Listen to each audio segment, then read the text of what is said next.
So, the other day, YouTube recommended a video by Jordan Fringe for me to watch. And the video was his, I guess you could say, look at when it came to, or look back, I should say, not look at, but look back at Rainbow Fish.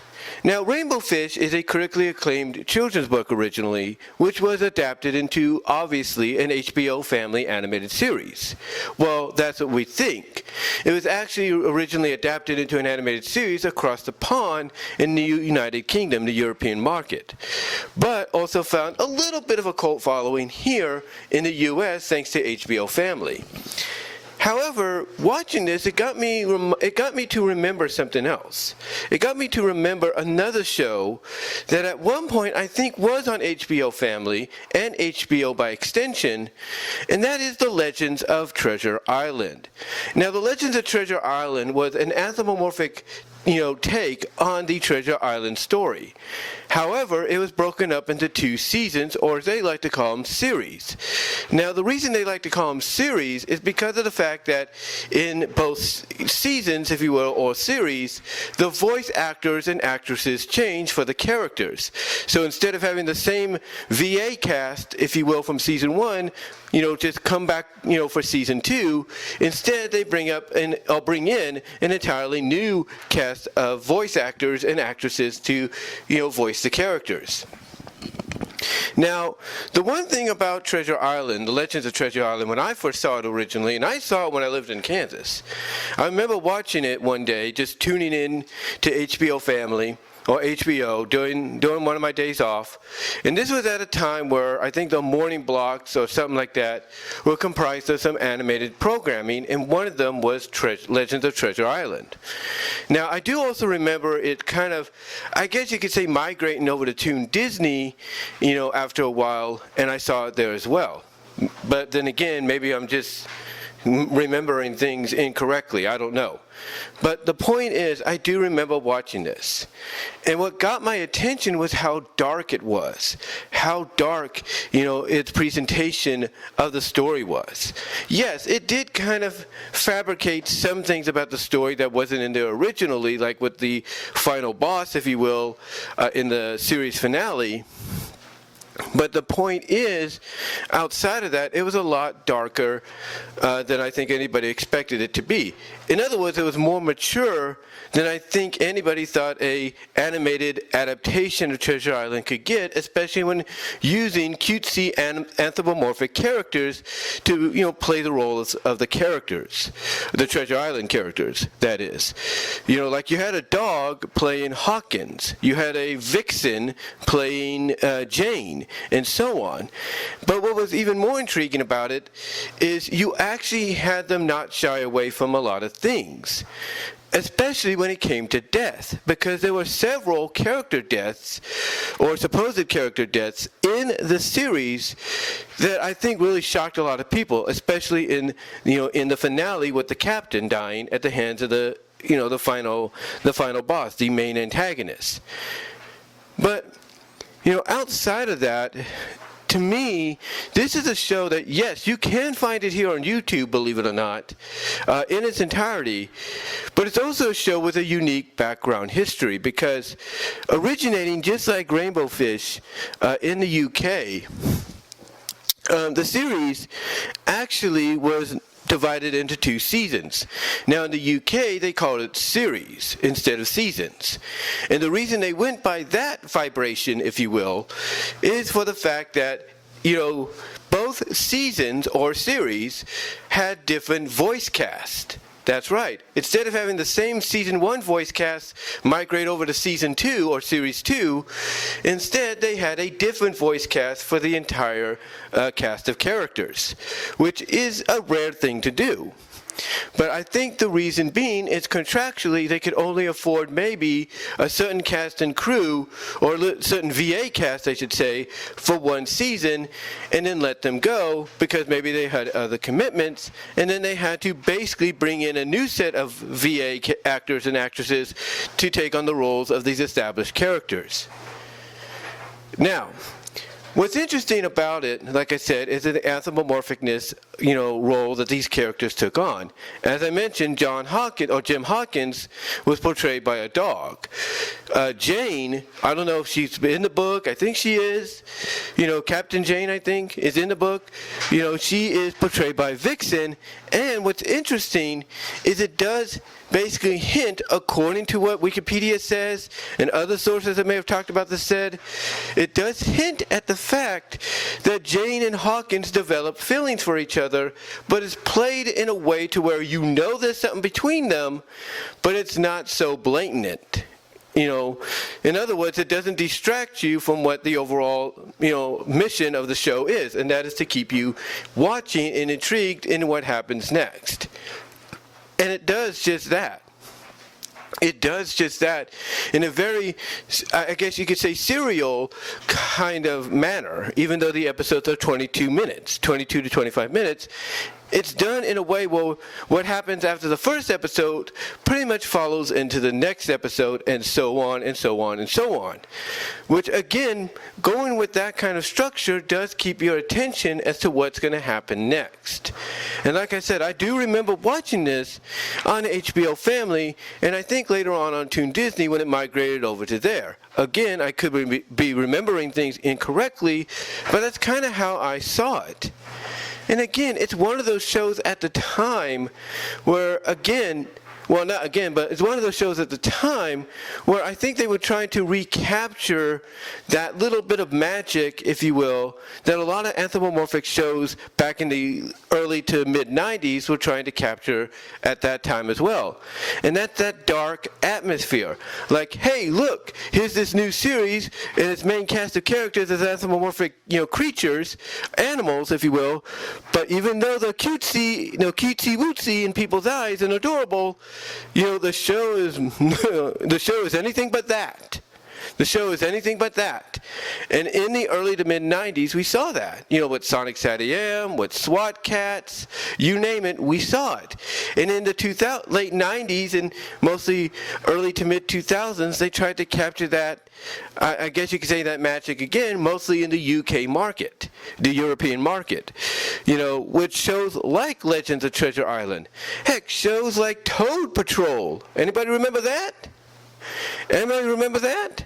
Yeah, that was on Toon Disney, and that was dark in some of its elements too. I mean, you had one character basically sacrifice themselves to becoming a freaking mushroom, because he didn't get out of didn't get into the dark area or get to a certain area at a certain time. And he basically sacrificed himself to being a mushroom, basically allowing himself to die. And they had developed basically a relationship between him and another one of the main Toad Patrol characters. The point is, a lot of these shows in the UK European market were trying to recapture that magic that the US had, like I said, in the early to mid-90s. And obviously, Disney, HBO Max, two of the primary, I guess you could say, distributors, best way to put it, distributors saw this and said, hey, we want a piece of that. And that's why they licensed over to the U.S., Toad Patrol on Toon Disney and Legends of Treasure Island on HBO Family, not HBO Max, but HBO Family, and then I think later on Toon Disney. That's why they licensed them over, because they saw, hey, these shows got a cult following. People are watching them, they're paying attention to them. Let's see if we can get that same reaction here in the U.S. And guess what? They did. And that's why a lot of people, they remember Legends of Treasure Island. Yeah, it doesn't get spoke of that much, which I'm surprised about, but a lot of people still fondly remember it because of the fact that it's one of those shows that, again, has its main cast, portrayed by these anthropomorphic characters, but yet it's a lot darker in tone and a lot more mature in tone than I think you can imagine. Now, yes, is the animation up to par at times when it comes between both season series, if you will? In a way, it's okay. The animation's all right. You can kind of tell it's toned down just a bit in season 2, series 2, but it's still decent. It's still on par to be almost close to feature film quality. Almost. But outside of that, it's the story, it's the presentation, of this adaptation of this great novel, if you will, this legendary folklore fictional novel that people remember it for, and how the characters are portrayed within it. Like I said, one of the things that's interesting about it is it does develop some kind of romance between Jim Harkins and Jane, but they don't do it in a way that it's right in your face or it's distracting, from the rest of the series. You see that it's there, but that's it. You don't see them kissing on screen. You don't see Jane kissing, Jim on the cheek, or maybe she did. I can't remember, but it's there. It's there. It had its moments. Now, I don't know if maybe there's an episode where she encounters mermaids where Jane gets turned into a mermaid temporarily. I can't remember. I have to go back and watch. But, it's moments possibly like that, along with things that I mentioned, that made fans, even here in the U.S. and obviously over in the U.K. and Europe, follow the series with such intrigue and such interest and investment that they just couldn't, stop watching it. Now, were they able to accomplish, telling the whole story, or at least the loose adaptation that they did in the span of 2 seasons, 2 series? Yes. Now, did it end kind of abruptly a little bit in the series finale in season 2? In a way, yes. But what are you going to do? Maybe that's all they could afford to do. We don't know. But overall, when I look back at this series, when I look back at the Legends of Treasure Island, not only do I see something that's kind of maybe looked at as almost lost media, which is surprising, but I look at something that if done today, if rebooted today, there is no doubt that maybe it would take on a darker tone. There is no doubt that maybe a streaming service like a Netflix, an MGM Plus, Amazon Prime, HBO Max or Max Discovery, whatever you want to call it, or Disney Plus, I would not be surprised, Retro Crush, Crunchyroll, well, maybe Retro Crush more than anything, Funimation, I would not be surprised if any of them would take a chance, on airing it on their services because of maybe the potential they can get away with it, especially if maybe, the reboot is a lot more darker in tone, a lot more mature than the original. I would not be surprised if that was done today, that any of these services would not look at that and say, hey, we want to pick that up and we want to bring that over to our service. We want to use our service to showcase it to our country, to the to North America, to the U.S. I wouldn't be surprised.